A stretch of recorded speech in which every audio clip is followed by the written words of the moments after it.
Hello, wrestling fans, and welcome to episode 244 of the We Can't Wrestle podcast, The Maxons. Here with you, I'm Nate, that's Aaron. Oh. And we are continuing our series that we started last time around, reviewing the Clash of the Champions events that always took place on TBS on a Tuesday or Wednesday night, waxing poetic about our childhood, living through the Clash of the Champions. Because it was always, like we talked about in the past, we didn't get pay-per-views. So, our mom wasn't going to buy the pay-per-views. We saw those on tape at some point, but Clash of the Champions, the Saturday night's main event, were as close as a kid back then as you were going to get to see a pay-per-view. You know what I mean? Yeah. And in a lot of ways it was like, I don't know, I don't this could be blasphemous or whatever, but I thought in some ways it was even cooler than Saturday night's main event. I don't know. The Saturday night's main event you got like the big match, and then there was really just there might be a secondary thing, but you know what I'm saying? Yeah. Yeah. And Yeah, I and just that I was, just that was, and I see what you're saying. Yeah. And the the Clash has always had the mystique of being live as well, whereas Saturday Night's main event was not. So it was a little overproduced with the enhanced crowd reactions and everything. But and they took, because it was the biggest mainstream thing the WWF had. Saturday Night's main event always had more of a cartoony feel to it too, with the promos and stuff. But it was fun. It was fun. They were fun in different ways. Let's put it that way. yeah. Saturday night's main event was a wrestling show that wasn't and it's funny because we say this because we said it about WWF or WWE later on. Saturday night's main event was a WWE programming that wasn't produced by WWE. Yeah. You know what I mean? Yeah. Like Dick Ebersol and the NBC crew and everything. Like they wrote those I shouldn't say wrote those promos, but you know what I mean? Like Gave the guidance. Yeah. yeah.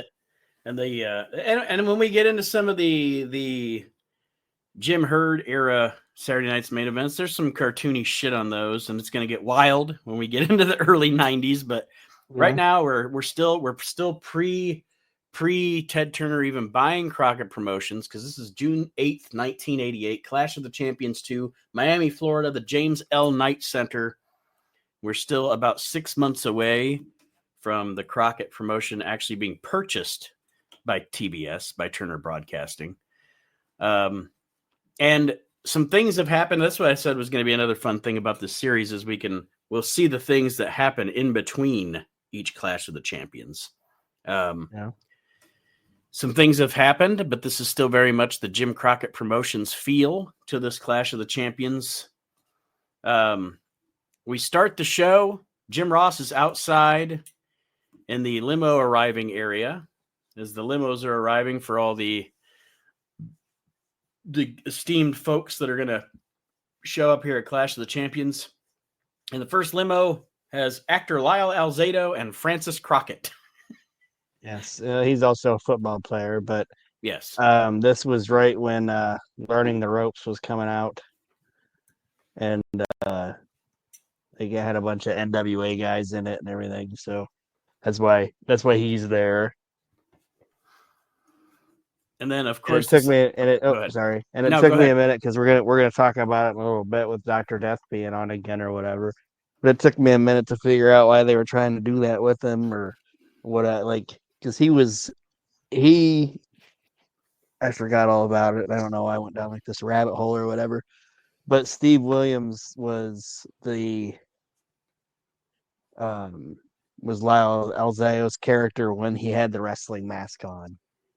Yeah. You know what I mean?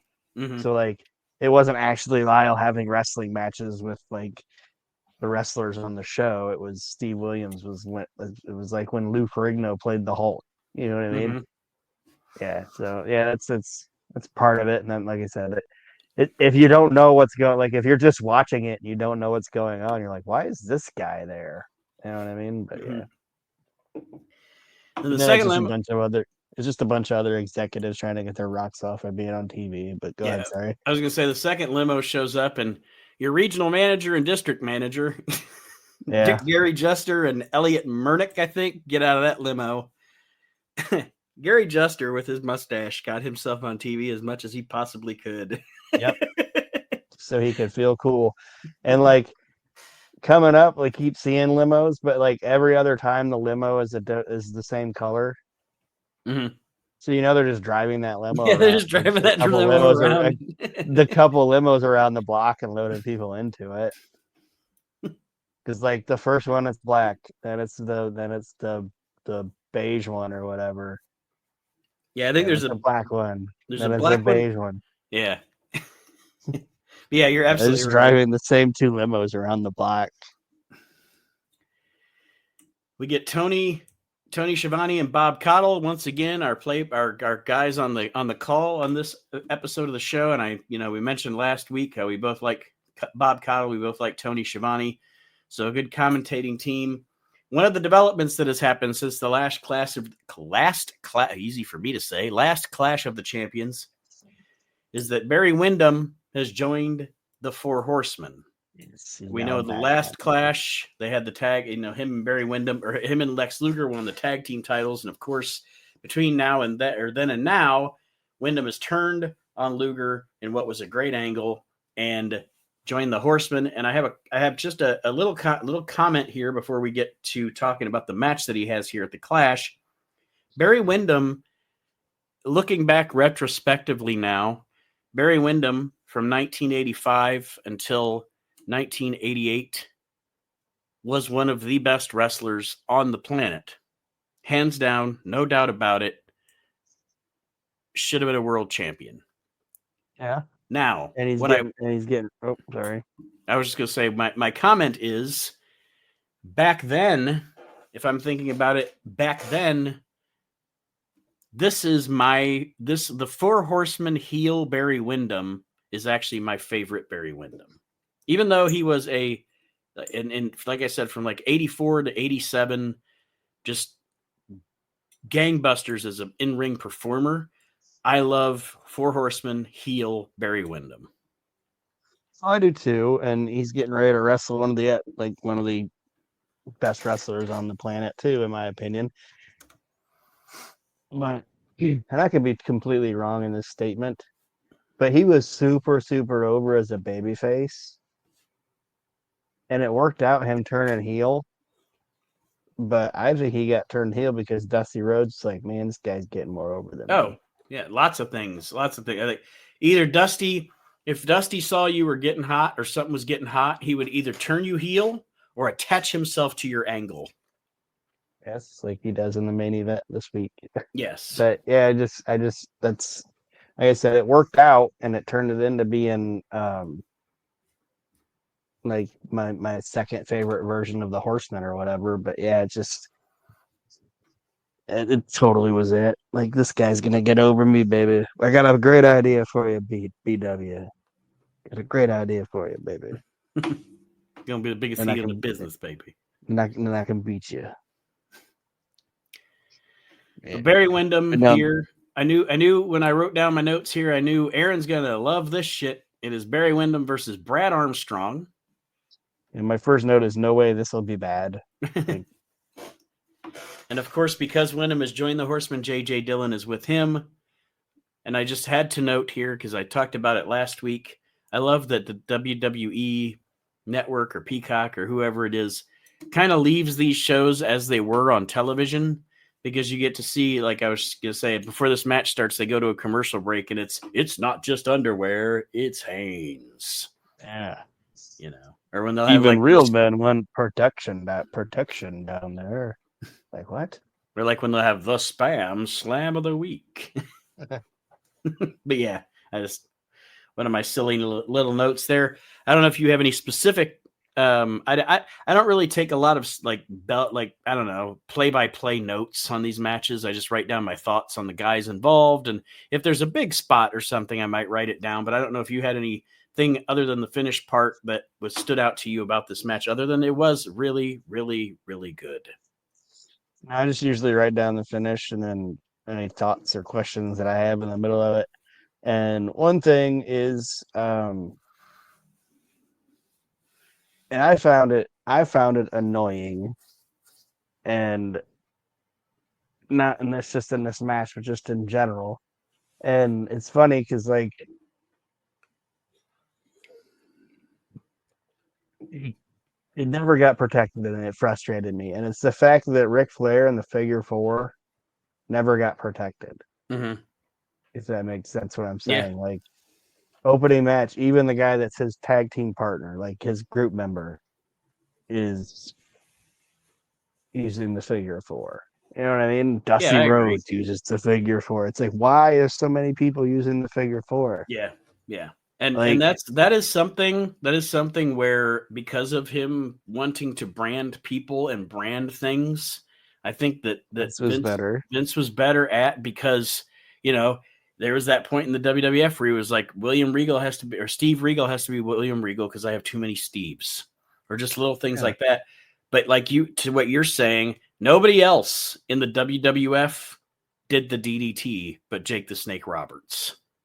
How many people did you see? Well, I shouldn't say like like like you said, like nobody else did the DDT. How many people did a top rope elbow drop? You know what Right. I mean? It's like, Mm-hmm. yeah, that's supposed to be that guy's finisher. He's the best at it. Or that's supposed to be a devastating maneuver. So if you're just doing it in the middle of the match, which it makes sense, you know what I mean? Yeah, and I It's I just I annoying. I think so too. And I think the only time that you do that, I'm just going to use Flair as an example in the figure four. The only time you do that, once in a while, you can have Flair's opponent use the figure four on him.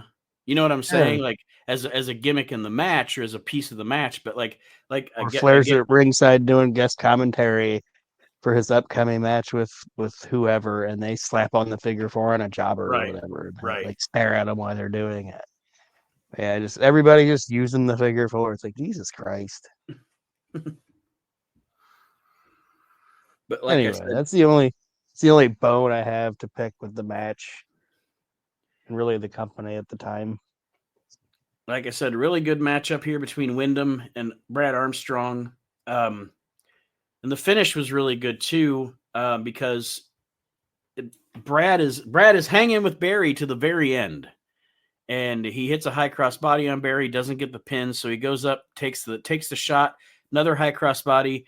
Barry rolls it over into the claw hold, and then winds up getting the pin on Brad Armstrong. So I thought it was a really good finish because, again, Brad got to keep up with Barry the whole time. He never looked like a jobber. It didn't have that feel to the match. It felt like a competitive babyface versus heel match. And Brad Armstrong really excelling here.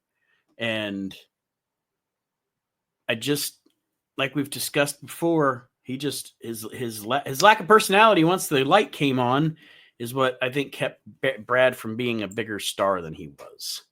Yeah. Like I said, I heard like behind the camera and everything, like he was super funny and had a great personality, but it's that camera came on, he just couldn't put two and two together and do it. So it's too bad. But I just yeah, like I said, when I saw the match, I'm like, well, no way this is bad. And it lived up to it, I thought. So now, next after that match, we get an interview. Bob Caudle at ringside.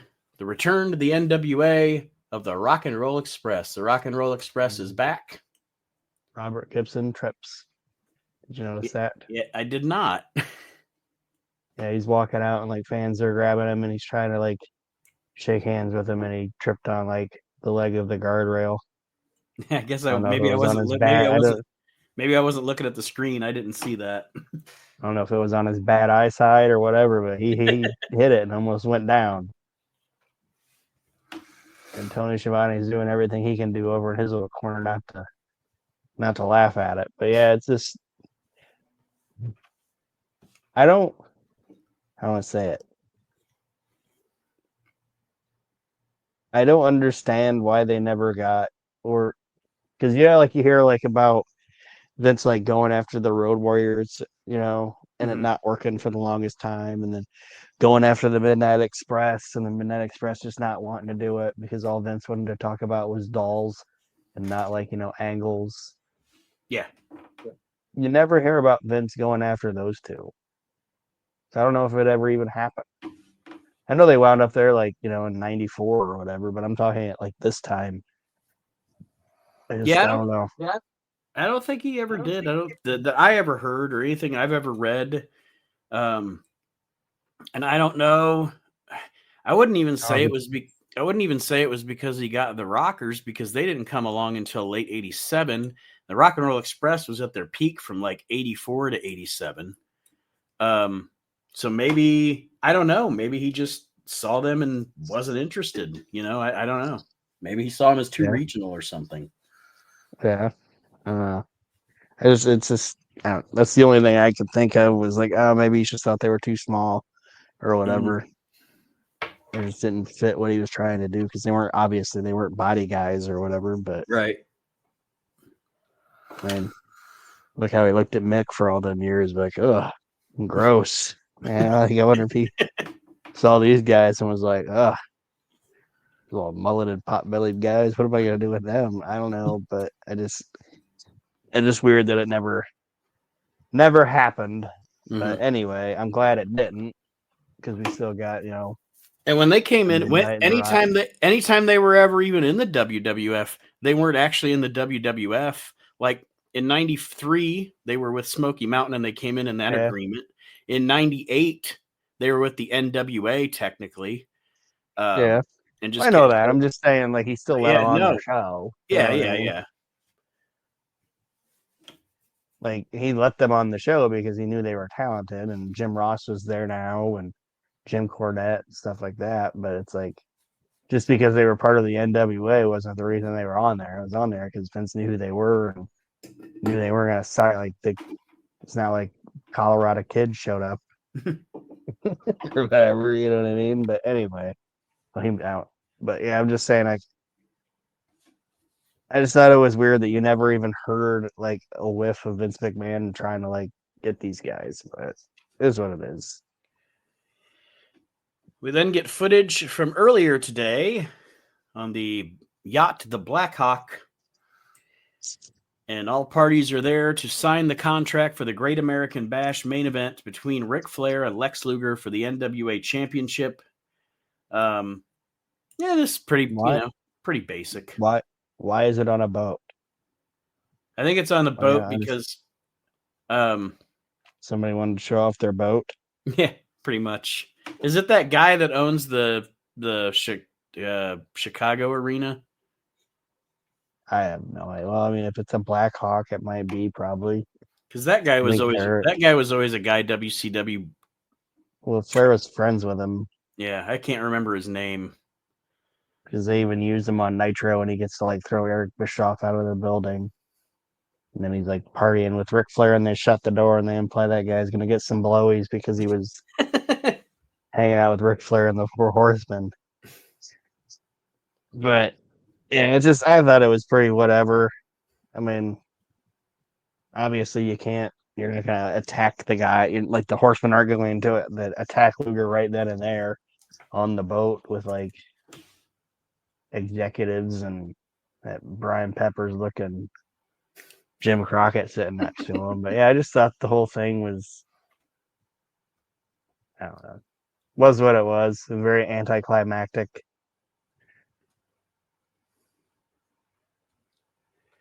I agree. I mean, and to be fair, what we have coming up follows it up. You know what I mean? Yeah. Um, let me see here. Sorry, I was just. It doesn't matter, but I was trying to see if I could remember or figure out what that. I don't remember what that guy's name is, but he's all over WCW television for like a decade. Every once in a while, they bring him in. It's because he's Flair's boy. He's one of Flair's buddies.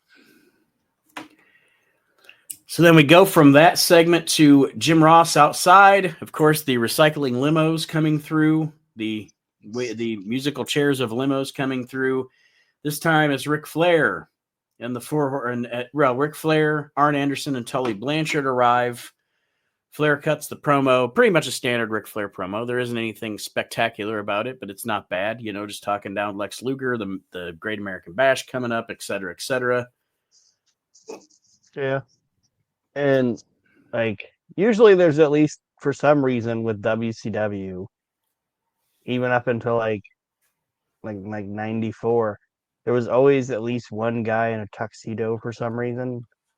But this time it's like everybody's in a tuxedo. Everybody except the Rock and Roll Express that's shown up that hasn't been wrestling is in a tuxedo.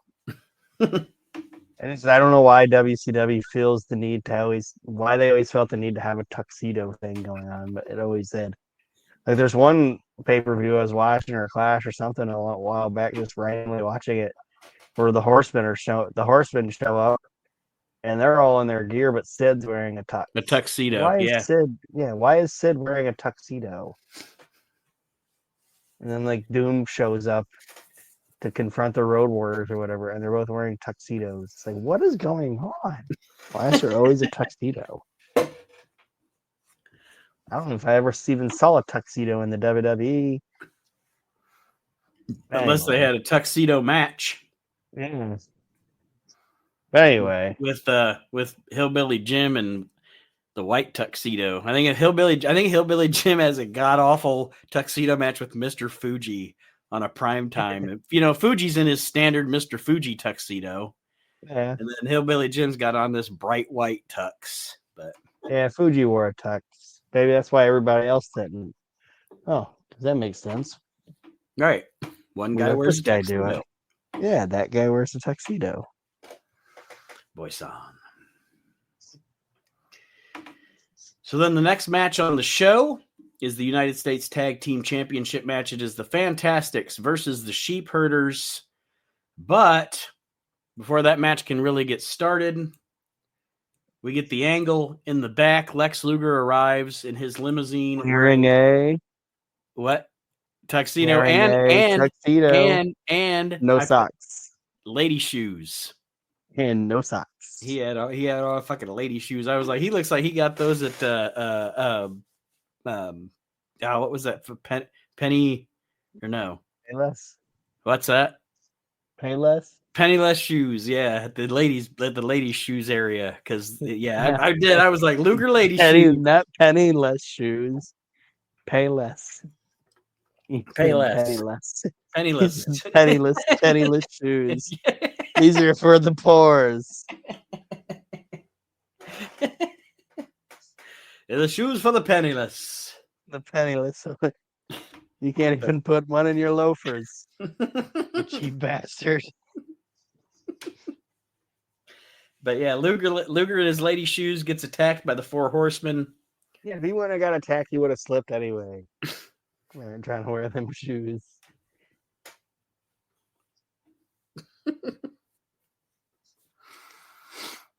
But again, him off and beat him with them.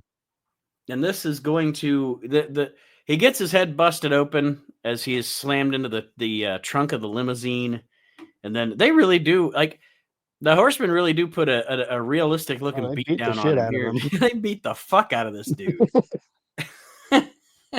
Even the last shot Flair takes into his head, I was like, oof, Jesus Christ.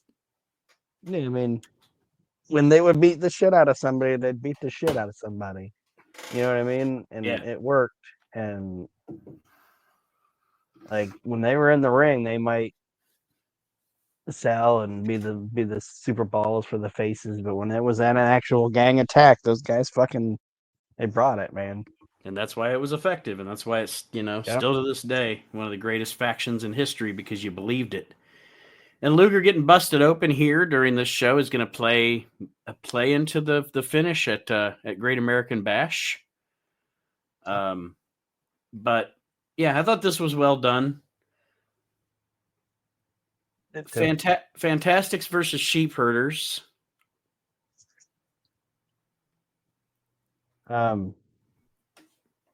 It's funny because it's not. I don't have a lot of notes about the match, but there's a few guys in here where I've been watching it and I've been like, oh, these guys are about gone, because this is what you said, June.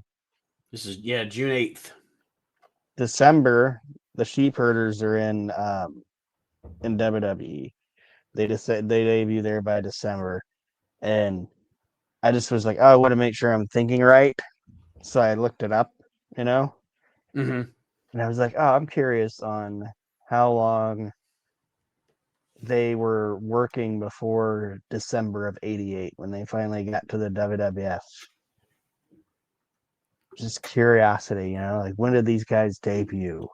Let me guess. I promise I'm Okay. not looking it up. I promise I'm not All right. looking it up. Okay. I'm pretty sure. Okay, so give me a second here. So Butch started before Luke, right? Am I correct? Nope. Okay, so I had Other it way vice around. versa. Luke started before Butch, and I want to say Luke started in like 66 or something. Nope.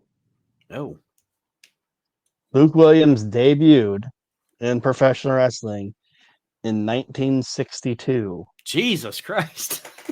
and Butch debuted in 1964. It's only 2 years later, and they're going to the WWF in 1988. 88. And I'm trying to use this as reference of a point that we've made a couple times is people are like, oh, by the time they got to WWF, they sucked. Look how long they had been working. Yeah. And the style they Like, worked. we're tired. We're tired. Yeah. Oh, Let's you just mean go. Let's go make. we can make some really good money in the later years of our career and not have to fucking bleed all over the place Yeah, and and make the best money we ever made. who's the fucking Just sucker? get to dance around with kids and have fun. Okay. Yeah, it's like, and then it's like funny too, because like, um, I've read instances where like, because you didn't think about it when you were a kid or whatever, but then when you got older, like, um, I'd watch like shoot interviews where people would be like, "Oh yeah, Luke was my point of contact to get me into this company," Hmm. Hmm. or like Butch was my point of contact to get like my contact to get me over here, and you think to yourself, the Bushwhackers, these people's point of contact, what the heck? And then you're like, oh wait, well, it's probably because they've been around for Forever. fucking 30 years. You know what I mean? They It's like no fucking wonder they people are know everybody. they know everybody. The only time I never really hear anything about them is I don't ever think they ever did anything in Japan. Hmm. Note that I know of, but all over Europe and obviously Puerto Rico. New Zealand and Puerto Rico and places like that. It's like these guys fucking know everybody. Yeah, I just thought it was like to me, like when I looked it up, I was like, that's notable enough for me to write it down. Hmm. I didn't even think it was going to be 1962. Like I knew at least one of them debuted in the 60s. So it was Luke because he was Luke the one that had the team with Jonathan Boyd before Butch even I think so. Yeah, I yeah, I think that was it. But it was. um so Fantastics and Sheep Herders, they always had good matches in the NWA against each other. The Sheep Herders played well as the crazy maniacal heels against the pretty boy baby faces of the Fantastics. This match was no different. It wasn't spectacular, Yeah, it but was a lot more toned down than what I'm used to, but it is what it is. It didn't need to be a crazy ass match either. You know what I mean? right. So And bad on me. Apparently, I didn't write down the finish. I wrote down the um, Fantastics one, but I didn't write down the finish. Luke goes to throw Tommy Rogers into a chair, and because Fulton Rogers is working most of the match trying to get the Hope tag or the Hope spot or whatever to Fulton, and Tommy ends up reversing Miller into a chair, or Luke Williams into a chair for Butch to accidentally hit him instead. Then Fulton ends up tagging in, and he rolls up um, Luke for the 1, 2, 3. It was a good finish, but a pretty cut and dry, Mm-hmm. basic finish. The next thing on this show, this whole probably 20 minutes worth of television, is by far my least favorite part of this show. There's nothing in this that I really enjoy. They try Okay. interviewing Dr. Death again. Again, I put here, why do they keep Oh. putting the microphone in his face and then they have him do And commentary on the match? and he's dressed like a bellboy almost or Speaking whatever. of It's white like, tuxes, speaking of the hillbilly yeah. Jim White tux. And he's got like Mickey Mouse gloves on. It's like, what is going on? Why is he wearing that if he's just doing commentary? And he does an interview first where he Which is talks terrible. is rambling about what's going on with Lex Luger and the Horsemen. He even He says even at one says, time, "Oh, I'm sorry. sorry. Sorry, I don't know what I'm saying. I don't know why they keep putting a microphone in front of my I face." don't know why they keep making me do this. I'm really bad at it. And the match, and anybody that listens to our shows knows, although I respect Ron Garvin, and I do actually, as I've grown older and gone back and watched some of his stuff from Paphos promotion and some of his stuff from Canada, I can see why he was a star. I am not a fan of Crockett era Ron Garvin. I'm not a huge fan of Jim Garvin. And I'm not a gigantic fan of the Varsity Club. And a lot of this Varsity Club shit is very convoluted. We talked about it last time. And this was convoluted too. I'll make my point and then we can move on. My problems with this. How's that? So you have my first note is Nate's not gonna like this. So you have the Garvins against the Varsity Club with Kevin Sullivan. You have Dr. Death on commentary. God bless him. Fantastic wrestler, shitty commentator. I don't know why they keep putting the microphone in front of his face, like I said. And then it's a shark cage stipulation match, Which they had last week or last time. But riddle me this: why is the shark cage on the ground? Isn't the shark cage always supposed to be lifted up so the guy can't, like? Why is this the one time? And it plays into what they're trying to do in the finish. But why is this the one time in history that the shark cage is just sitting on the ground? It's stupid. It's because they're leading up to the whole Tower of Doom key thing and all that, but it's like, it's just dumb.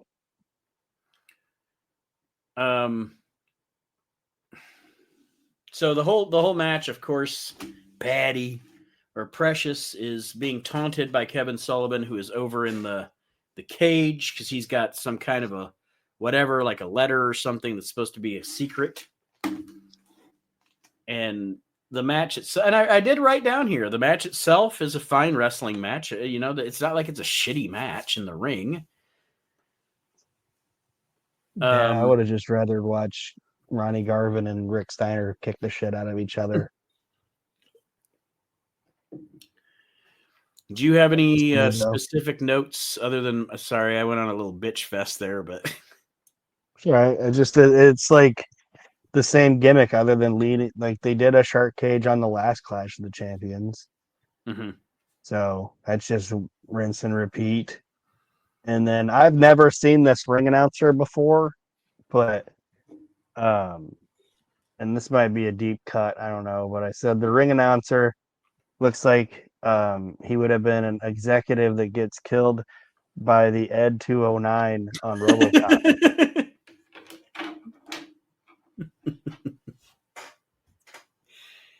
You know what I'm saying? Like just some random executive that gets shot in the boardroom. Yep. That's what he looks like. Yep. He looks like that. He looks like either he'd be in the boardroom on RoboCop or the boardroom on No Holds Barred.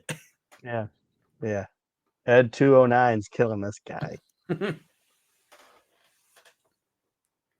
But yeah, and then like you said, we're playing into the fact that Sullivan's trying to get Precious over by the cage, which he finally works out. He gets the key. And you can't tell if she unlocked it or if he unlocked it. And then Sullivan tries to choke her.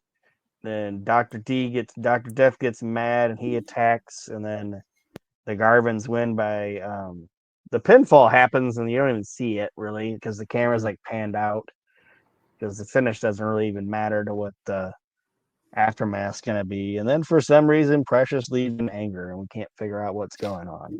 And her and Sullivan, I don't know if it was on purpose. I don't know if it was by design or not, but the whole thing with the key is very clunky. Yeah. I think it's because I think they were trying to what they're teasing going into the thing is this Precious actually becoming mind controlled or whatever by Sullivan is what I'm gathering because Mm-hmm. he's trying to lure Precious away from him, and they're going to go into this Great American Bash and that Tower of Doom deal where the only way you can win is by Precious letting you out of the cage because she's going to be the key keeper. But it's just it's Does that not a make very good angle. does that make her Gozer? Oh no, she's a key master. Gozer. Yeah, yeah. It's not. I don't like the angle. I don't like the match that it's building out. Like that Tower of Doom match is bad. Like, but anyway, I just that's the other thing. It's like tuxedos and tiered cages. Everybody that ran WCW wants something to do with one of those. But You ever anyway, notice also? Not always. Like the Florida stuff is really good. But do you ever notice that Kevin Sullivan is a really good booker, except a lot of times when it comes to himself? yeah, Like, he's a great booker, but a lot of times the stuff he books for himself is the most convoluted, goofy shit that just doesn't work for me. Maybe that's just me. It could be just me. But yeah. No, anyway, I just so then after that whole deal, Tony and Bob Cottle are back. They are kind of doing kind of a Great American Bash report in the middle of the thing here, talking about what happened with Luger, showing the footage of the Powers of Pain, laying out the Road Warriors, kind of being the first team to really do that because they're going to be that having shit a scaffold. never happens. Never happens. Yeah. They said, "Fuck you." If you like, we're like seriously like Barbarian and Warlord were like, if you think our 330 pound fucking bodies are falling off that thing, you go fuck yourself. And they left, man. They left and went right to Vince. I think. I don't think it was very quick, or I don't think it was a very long turnaround before they were working for him. They were like, we are not going off that thing.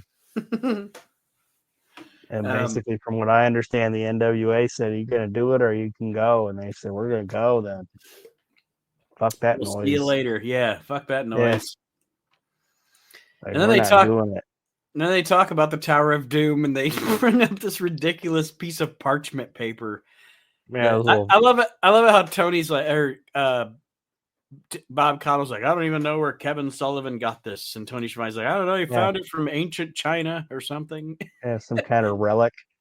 Like they have a first off they have a diagram of it that was whatever like the actual thing, and they keep calling it like a relic or something like that of the original Tower of Doom. It's like, oh my god, it's stupid. and All of and this is so stupid. Tony and Cottle know it's stupid. They're standing there all Yeah, awkwardly, each holding one half of this thing, just making up bullshit about it's from ancient China, I believe. it's from ancient China, I think. Yeah, Yeah, that's it. really, it's from China. Okay. Like, oh my, this is so stupid.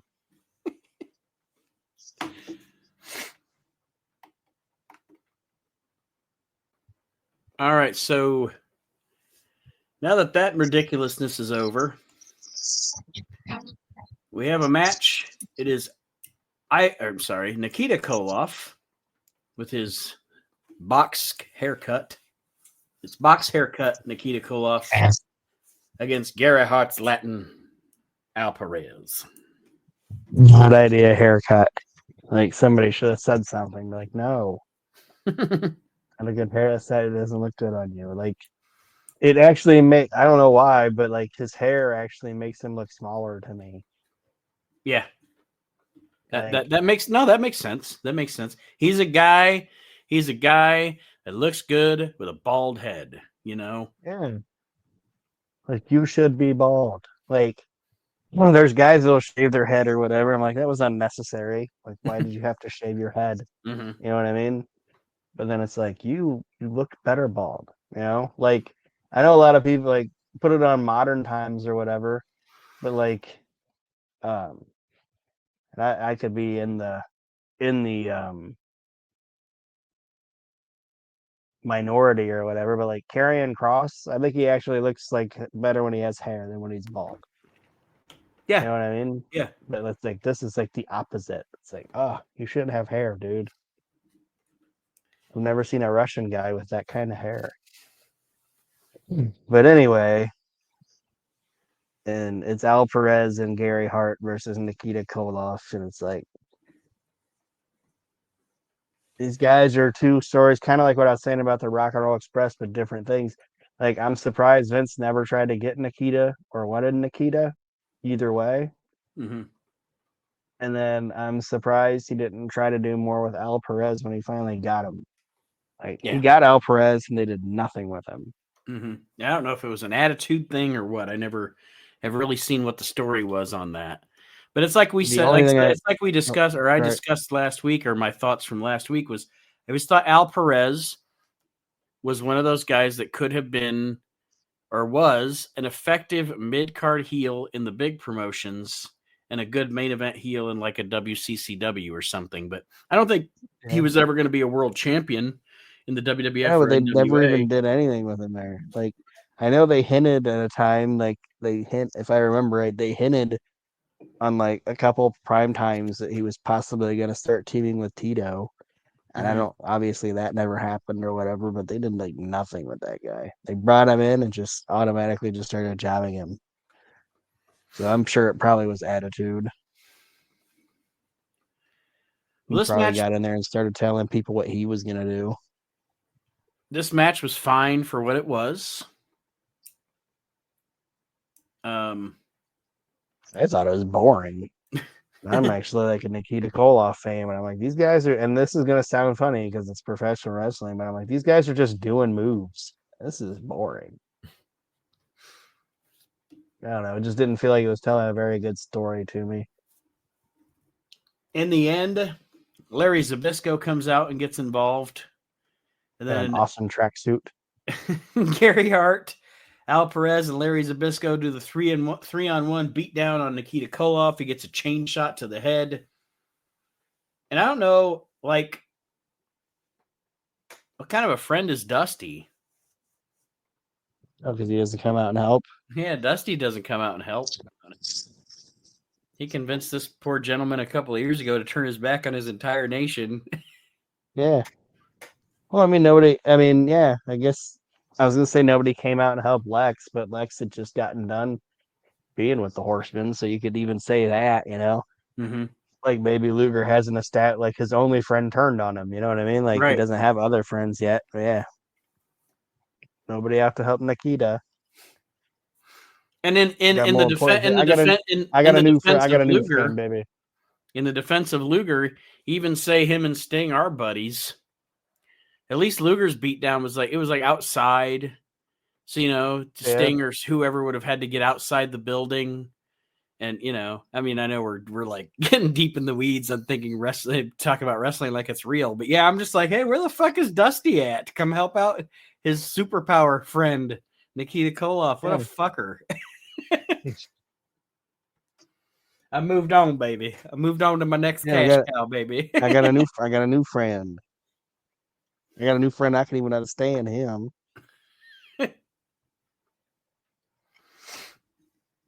And that Maybe that's leads why he us. tried to grow that. Maybe that's why he tried to grow that haircut. Maybe it was like, I want to look like Sting. I want to look like he's the Russian Sting. So Dusty will love me again. Do you think he should be in the Hall of Fame eventually or not? Nikita? Yeah, I mean, and I'm not demeaning anybody here when I say it. I'm not demeaning anybody at all. But for what they accomplished in their career and et cetera, if Coco Beware's in, yeah, Nikita Koloff deserves to be in it. And I'm not even I'm not even a Nikita Koloff fan. yeah. Championship Uh, level wrestler in that period, in that Crockett period of the NWA, he was a huge fucking star. Yeah, absolutely, he deserves a Hall of yeah. Fame ring. Like you said, I didn't even think of Coco, but I was thinking the same thing where like not diminishing somebody's career, but if you're gonna put in SD Jones, you should put in Nikita Koloff. Yeah. You know what I Yeah. mean? And like I And said, and I'm not even a Nikita Koloff fan, but if I'm just looking at his career and what he accomplished, absolutely. I say let him in. So that leads us to our main event. It is the NWA Tag Team Championship match. Arn Anderson and Tully Blanchard defending against the aforementioned Dusty Rhodes and Sting. I did right Shiny here. new penny. I did, yeah. I did write down here. There was a lady that had a sign. I don't know if you noticed it. It said, "Sting makes me zing." I was like, oh. And there was a lady that had a sign that said, "It might be the same lady," but the lady had a sign that said, "Nikita Koloff's not just a hunk; he's a super hunk." It had a bunch of hearts on it, so might be the same lady. Was she a big lady? No, no, no. This one was your standard probably early 20s, late 80s, early 20s in the late 80s girl with the tall hair. Okay, then I must have noticed her too, because one thing I put is one of my notes is I'm glad a big hair and tight pants went out of style. Like ladies having super big hair, you know, like dudes have to wear like either like the short shorts and the tight jeans. I'm like, oh, I'm glad we don't wear those anymore.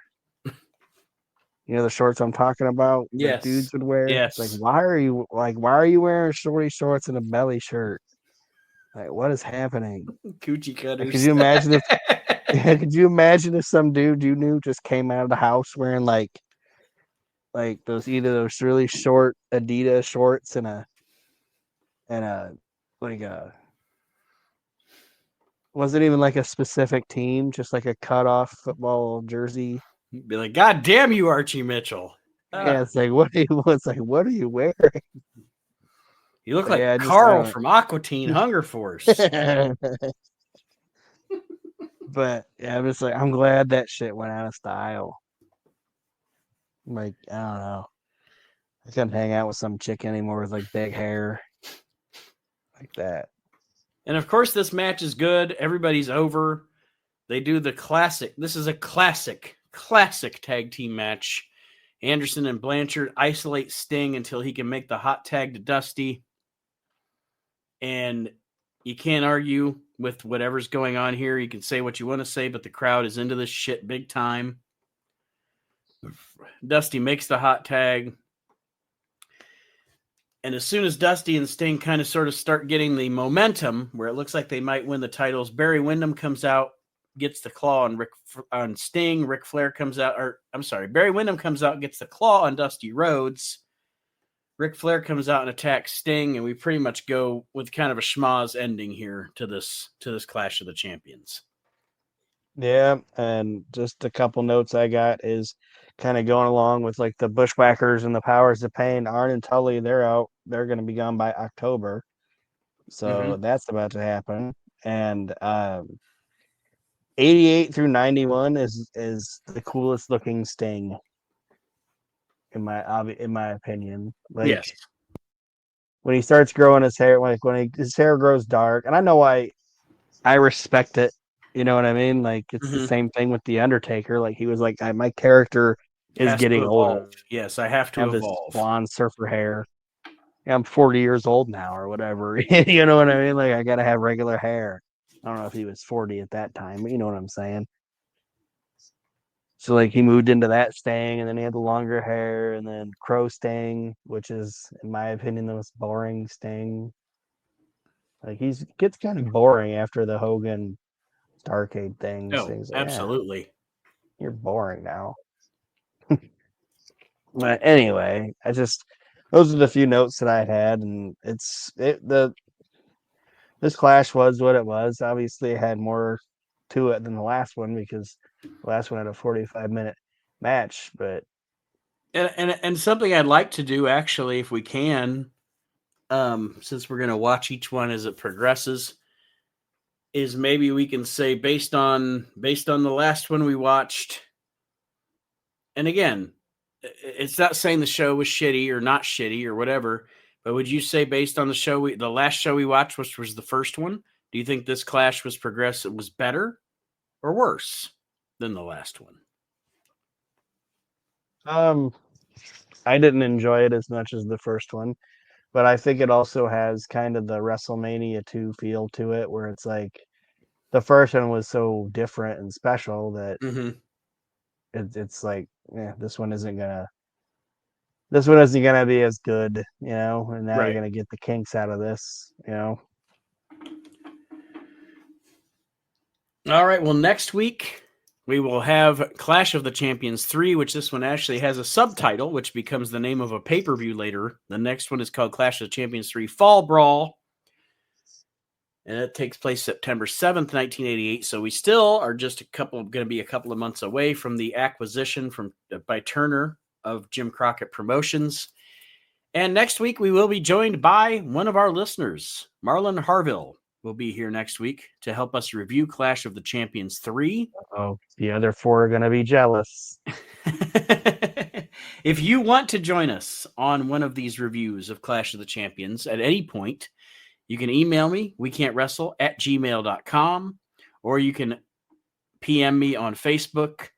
If you don't have me as a friend on Facebook, if you join the WNR Podcast Network Facebook group, you can find me there. And we will gladly get you on to one of our episodes to discuss a Clash of Champions. I'm looking forward to have Marlon on. It's nice to get sometimes. I'll be nice. Sometimes it's nice to get a different opinion, and it's definitely nice to get a different opinion from someone that's not in our circle. Kyle and Archie and David and Mark Brew and all that. That's our circle. You know what I mean? We all know each other's opinions on things and everything, and it's going to be nice to have some people on that have maybe different backgrounds and different opinions than those of us in the WNR family. Yep, I'm looking forward to it too. So with that being said, join us on YouTube, join us on Facebook, and keep on listening and keep on supporting the We Can't Wrestle podcast.